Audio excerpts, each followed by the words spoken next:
Hello students, good morning, good afternoon, good evening. उस time के according जिस time आप क्या कर रहे हो, इस वीडियो को देख रहे हो। I hope you all are fit and fine at your home and in next video lesson we are going to discuss current electricity. अभी तक जो हमने दो चैप्टर डिस्कस किए थे उसमें हमने इलेक्ट्रोस्टैटिक्स किया था, जिसमें क्या था, हमने electric charge at rest and its properties जो है उसको डिस्कस किया था, जिसमें चार्ज क्या था, रेस्ट में था। और उसमें हमने ये देखा था कि चार्ज फ्लो करता है किसी भी कंडक्टर से, कब फ्लो करेगा, when there will be a potential difference between the ends of conductor. तो इसके अंदर इस चैप्टर के जो की पॉइंट्स रहेंगे अभी आज के लेसन के, उनमें हमारे पास क्या रहेगा। फर्स्ट जो है वो रहेगा electric current, second is drift velocity and third relation between current and drift velocity and fourth is Ohm's law। तो हम बात करते हैं पहले इलेक्ट्रिक करंट की। It is denoted by I. Dear students, ये आप क्लास 10th में इलेक्ट्रिक करंट जो है इसको डिफाइन कर चुके हो। Means electric current it is the time rate of flow of charge. किसी भी कंडक्टर से पर यूनिट टाइम जितना चार्ज फ्लो करता है, किसी भी कंडक्टर से पर यूनिट टाइम जितना चार्ज फ्लो करता है, that is known as electric current. It is defined as the time rate of flow of charge through a conductor, और in other words we can say it is defined as the amount of charge passes through a conductor per unit time। The time rate of flow of charge through a conductor is called electric current. Let a charge dq passes through a hypothetical plane in time dt, then the current I through that plane is defined as। let किसी भी conductor से dq charge जो है वो dt time में पास हो रहा है, तो जो करंट है उसको हम कैसे डिफाइन करेंगे, I equals to dq by dt।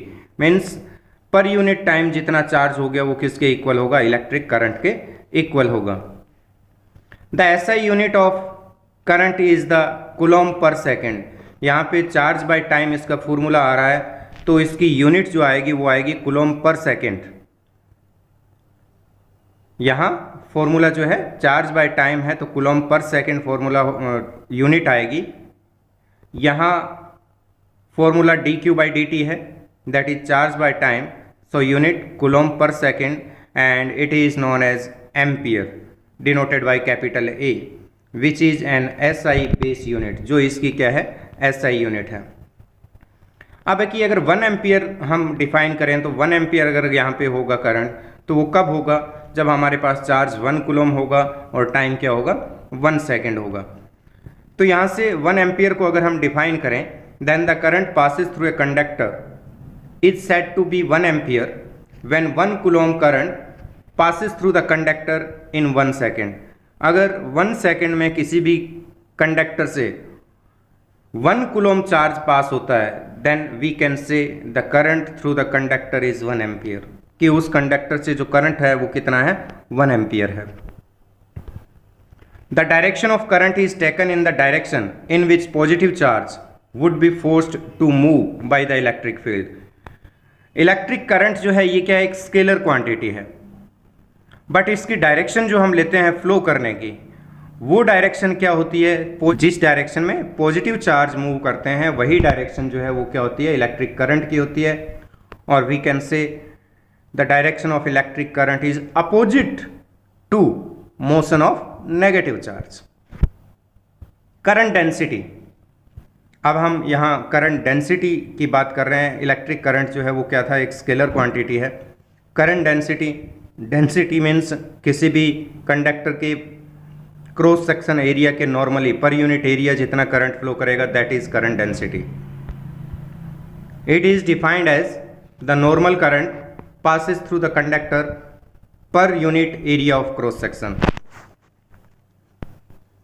किसी भी कंडक्टर के per unit area of cross section के जितना करंट पास होगा normally, that is known as current density.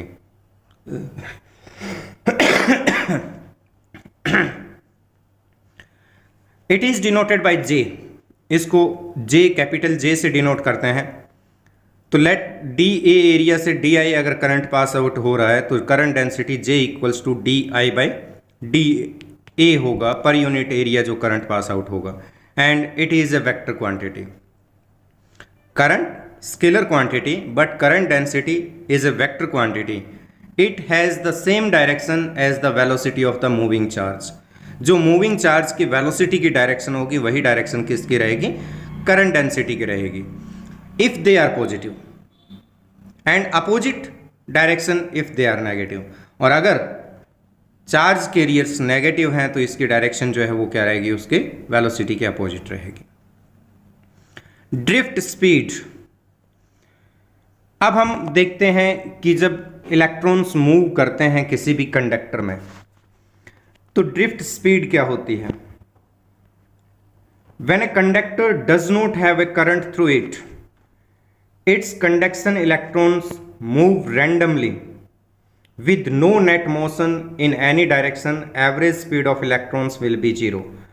अगर किसी भी कंडक्टर के दोनों एंड्स के बिटवीन हम क्या है पोटेंशियल डिफरेंस अप्लाई नहीं करते, इट मीन्स वो कंडक्टर जो है वो क्या है पोटेंशियल डिफरेंस पे नहीं है, तो उसके अंदर जितने भी इलेक्ट्रॉन्स होते हैं जिनको हम क्या बोलते हैं, फ्री इलेक्ट्रॉन्स बोलते हैं। मीन्स आउटर मोस्ट ऑर्बिट के जो इलेक्ट्रॉन हैं वो क्या होंगे, फ्री इलेक्ट्रॉन्स होंगे, and these free electrons are randomly moving. ये देखिए इस डायग्राम के अंदर जितने भी इलेक्ट्रॉन्स हैं ये क्या कर रहे हैं, रैंडमली मूव कर रहे हैं। इनकी मोशन जो है क्या है, रैंडम मोशन है, किसी भी एक पर्टिकुलर डायरेक्शन में मूव नहीं कर रहे। तो इस केस में इनकी एवरेज वेलोसिटी जो है वो क्या रहती है, 0 रहती है। Let we have total n electrons and velocity u1 u2 u3 so on un respectively। Then average speed of the electrons is given by u vector equals to u1 vector plus u2 vector plus u3 vector so on un vector divided by n, and it will be 0। और 0 कब है, जब इस पे potential difference apply नहीं किया है, it means उसमें इलेक्ट्रिक फील्ड अप्लाई नहीं किया है हमने। एक्सटर्नल इलेक्ट्रिक फील्ड की एब्सेंस में इलेक्ट्रॉन्स रैंडमली मूव करेंगे और उनकी जो एवरेज स्पीड आएगी वो क्या रहेगी, 0 रहेगी। अब अगर हम क्या करें, ये जो हमारे पास कंडक्टर है इसके दोनों एंड्स के बिटवीन हमने क्या किया, पोटेंशियल डिफरेंस अप्लाई कर दिया। इसका ये एंड जो है हमने नेगेटिव पोटेंशियल पे रख दिया और ये एंड जो है हमने कहाँ पे रखा हुआ है, पॉजिटिव पोटेंशियल पे रखा है। तो उस केस में ये देखिए कि इलेक्ट्रॉन्स जो हैं ये क्या हो रहे हैं, ड्रिफ्ट हो रहे हैं। और ये इलेक्ट्रॉन्स किधर ड्रिफ्ट हो रहे हैं, पॉजिटिव टर्मिनल की तरफ ड्रिफ्ट हो रहे हैं, ये जा रहे हैं पॉजिटिव टर्मिनल की तरफ ड्रिफ्ट हो रहे हैं। मीन्स ये क्या है, एक पर्टिकुलर डायरेक्शन में कुछ वेलोसिटी एक्वायर करेंगे, कुछ स्पीड एक्वायर करेंगे, that is known as drift speed. Means external electric field जो है जब वो हम अप्लाई करेंगे तो इलेक्ट्रॉन्स जो हैं उनके ऊपर क्या होगा, फोर्स लगेगा और वो क्या होगा, एक पर्टिकुलर डायरेक्शन में, मीन्स उस इलेक्ट्रिक फील्ड के अपोजिट डायरेक्शन में क्या होंगे, ड्रिफ्ट होंगे। That average speed is known as drift speed।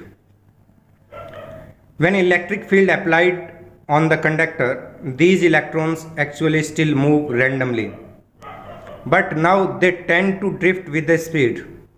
Randomly तो मूव कर रही हैं लेकिन उसके साथ साथ वो क्या होंगे, एक स्पीड जो है वो एक्वायर कर लेंगे, बहुत कम स्पीड होगी ये, इन the direction opposite that of the applied electric field, applied electric field की अपोजिट डायरेक्शन में।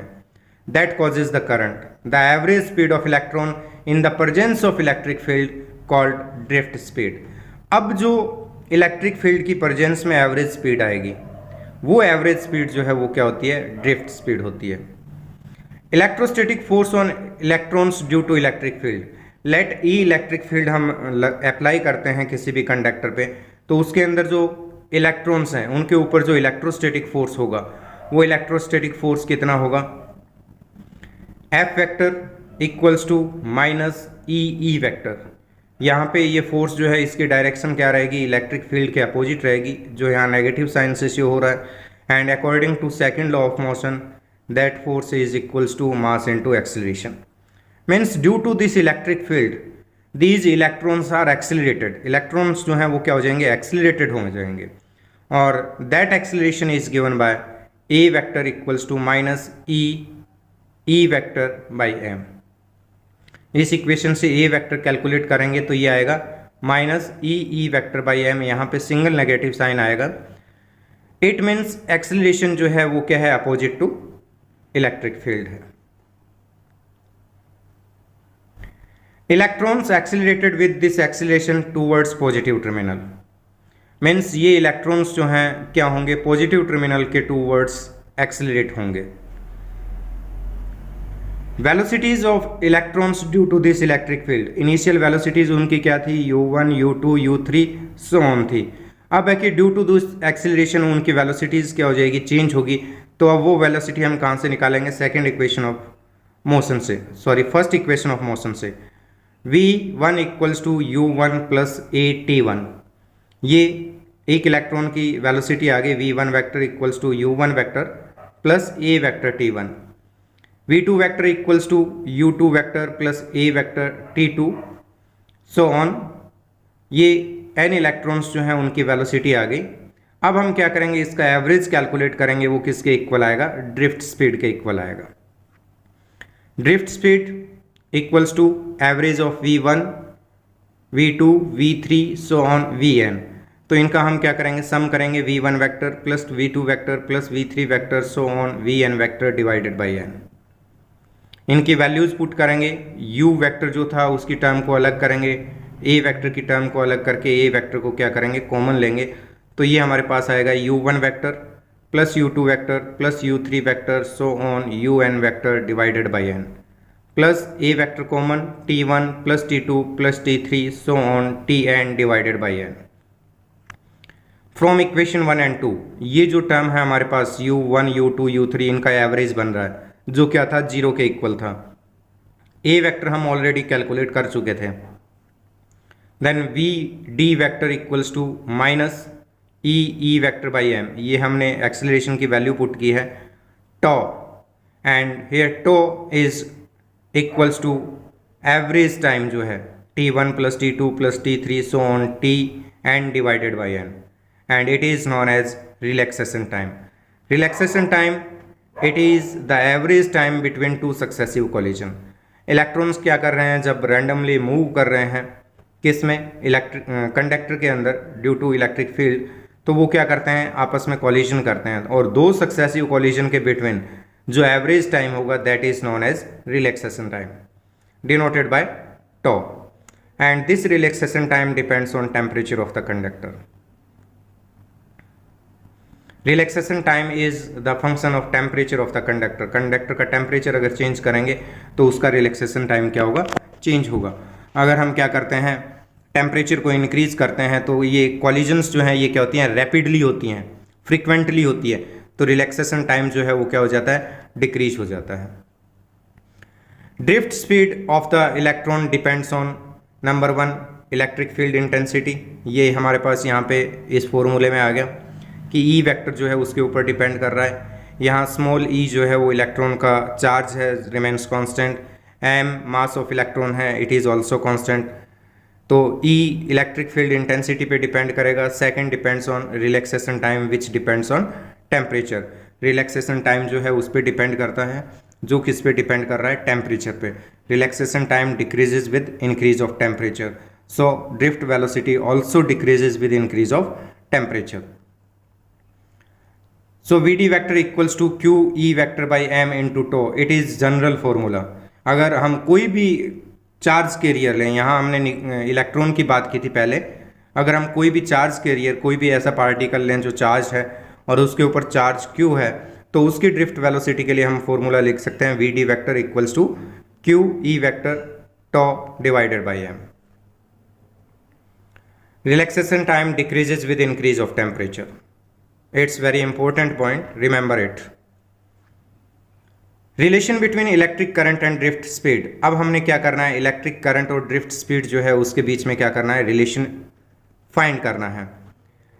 Late we have a cylindrical conductor, हमारे पास एक कंडक्टर है having area of cross section A, जिसका एरिया ऑफ क्रॉस सेक्शन कितना है, A है, and it has L length, और इसकी लेंथ जो है वो कितनी है, एल लेंथ है। इस सिलेंड्रिकल कंडक्टर की length L, area of cross section A, and n number density of electrons means per unit volume इसके जो नंबर ऑफ इलेक्ट्रॉन्स हैं वो कितने हैं, n हैं। Consider cylindrical conductor having length L, area of cross section and number density of electrons are L, A and N respectively. L length, A area of cross section and N number density of electrons. Then volume of the conductor is given by area of cross section into length, A into L. Total number of electrons in the conductor is given by number density into volume. तो ये आएगा NaL. Total charge in the conductor Q equals to total number of electrons पता है हमें, E एक electron पे charge है, so Q equals to ENAL। ये क्या आ गया, उस कंडक्टर के अंदर टोटल चार्ज आ गया।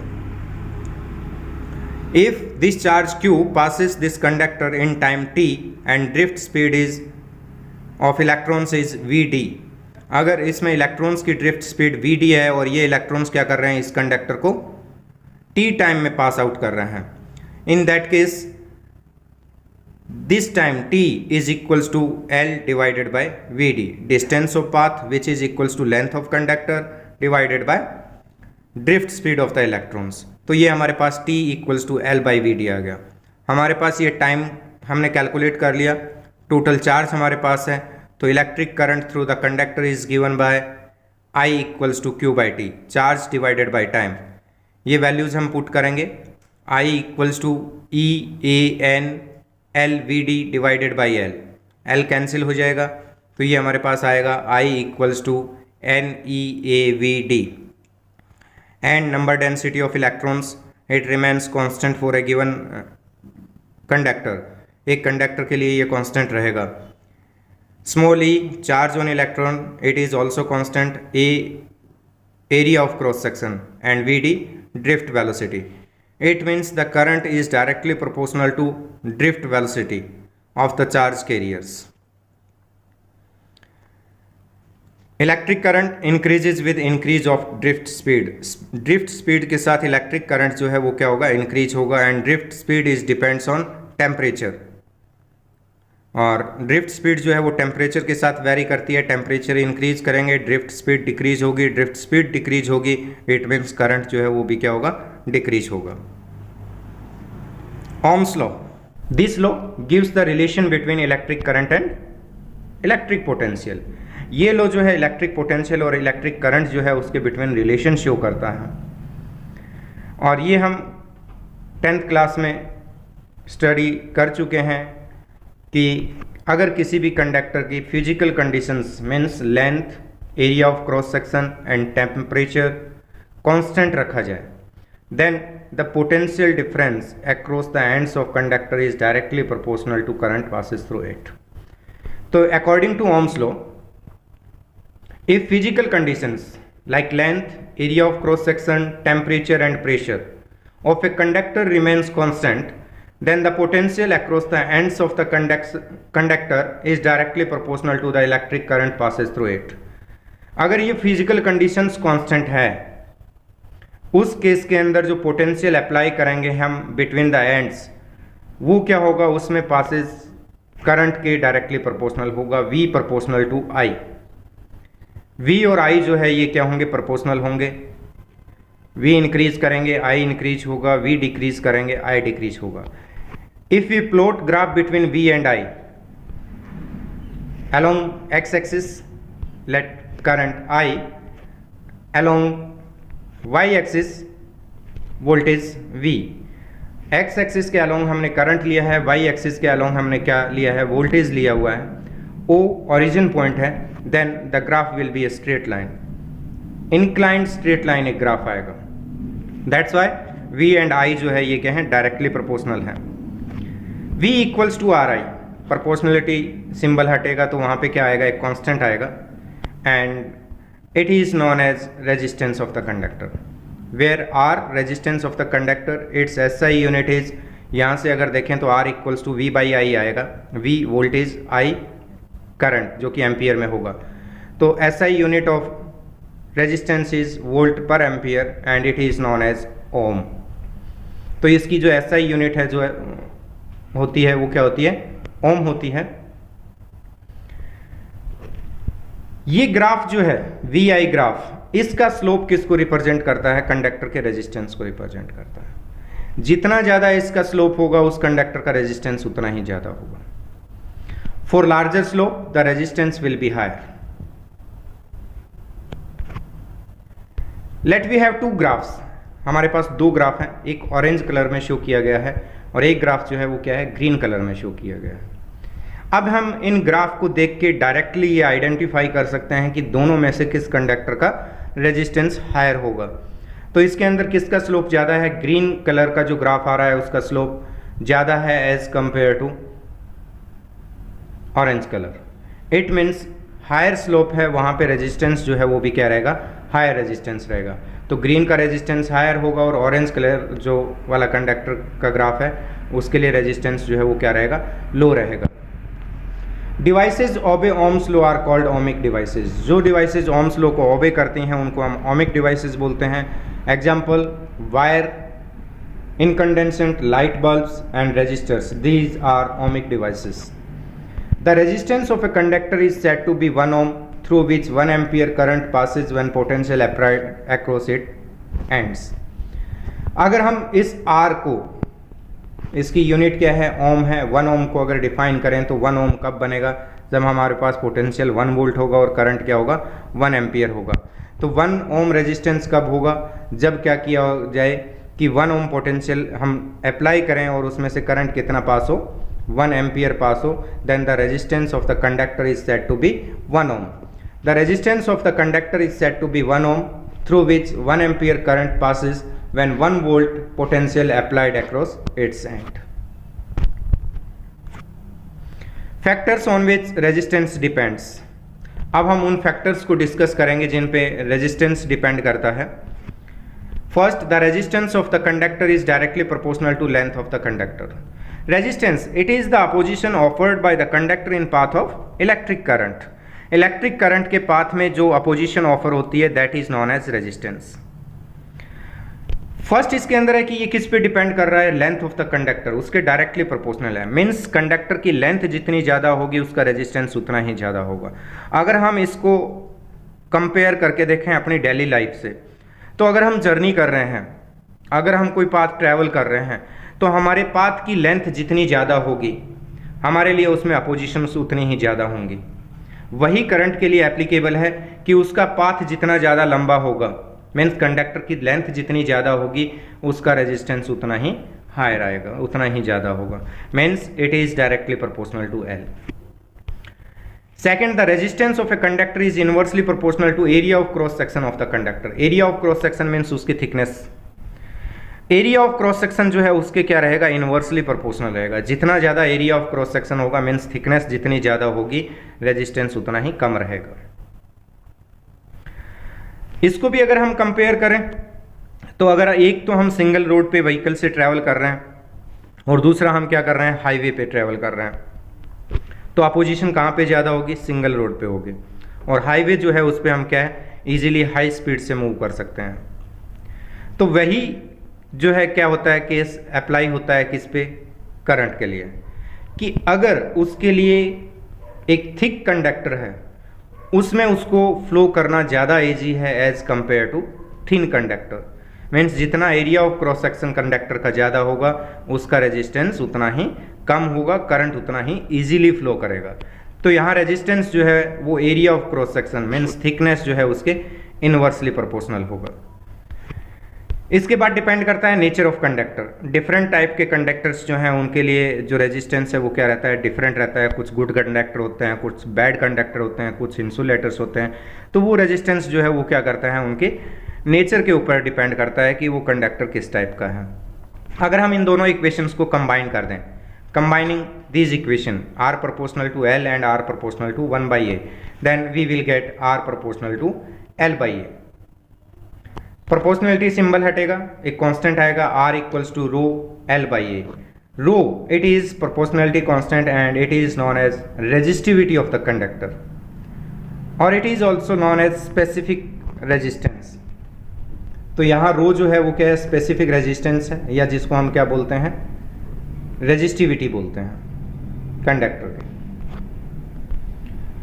Where rho is proportionality constant, it is called resistivity or specific resistance of the conductor. It is the property of material. Remember that. ये चीज़ आपको अपने माइंड में सेट करनी है कि resistance it is the property of conductor, but resistivity it is the property of material. Resistivity material की property है। ये कब चेंज होगी? जब हम मटेरियल चेंज करेंगे। अगर हम मटेरियल चेंज नहीं कर रहे और उसको कांस्टेंट टेम्परेचर पे रख रहे हैं तो उस कंडक्टर की रेजिस्टिविटी चेंज नहीं होगी। कब तक? जब तक मटेरियल चेंज नहीं कर रहे। और R resistance is the property of conductor. R जो है उस कंडक्टर की प्रॉपर्टी है। अगर हम उस कंडक्टर का मटेरियल चेंज नहीं कर रहे बट उसकी लेंथ चेंज कर रहे हैं, उसका area of cross section change कर रहे हैं, तो आर जो है वो डेफिनेटली चेंज होगा। तो ये चीज ध्यान रखना, R it is the property of conductor and resistivity it is the property of material. The SI unit of resistivity is ohm into metre. L by A, यहाँ से हमारे पास 1 बाई मीटर बचेगा, इसको दूसरी साइड शिफ्ट करेंगे तो resistance into metre आ रहा है, मीन्स ओम इंटू मीटर आ रहा है। तो इसकी एसआई यूनिट जो है रेजिस्टिविटी की वो क्या रहेगी? ओम इंटू मीटर रहेगी। R equals to rho L by A, ये हमारे पास फॉर्मूला है। अगर हम क्या करें, इसमें लेंथ को 1 मीटर कर दें, एरिया ऑफ क्रॉस सेक्शन को 1 मीटर स्क्वायर कर दें, then we will get R equals to rho. अगर हम यहाँ से डिफाइन करें रेजिस्टिविटी को, तो ये क्या है कि resistivity of a conductor is equivalent to resistance, but उसके लिए कंडीशन क्या है कि यूनिट लेंथ है और यूनिट उसका एरिया ऑफ क्रॉस सेक्शन है। तो हम इसको अदर वर्ड्स में अगर डिफाइन करें तो क्या आएगा? रेजिस्टिविटी और specific resistance of a conductor is numerically equal to the resistance of the conductor having unit length and unit area of cross section. Means उसकी रेजिस्टिविटी उसकी यूनिट लेंथ और unit area of cross section के resistance के equal होगा, which is constant. Reciprocal of resistivity is known as conductivity, it is denoted by sigma. Resistivity का reciprocal जो है वो क्या होती है? उस कंडक्टर की कंडक्टिविटी होती है। तो यहाँ पे conductivity equals to 1 by resistivity, sigma equals to 1 by rho. अगर हम इसकी एसआई यूनिट यहाँ निकालेंगे तो हमारे पास आएगा ohm inverse into metre inverse, and ohm inverse is known as mho. तो ये महो पर मीटर जो है ये क्या होगी? कंडक्टिविटी की यूनिट रहेगी। Thanks, have a nice day. Subscribe the channel and press bell icon.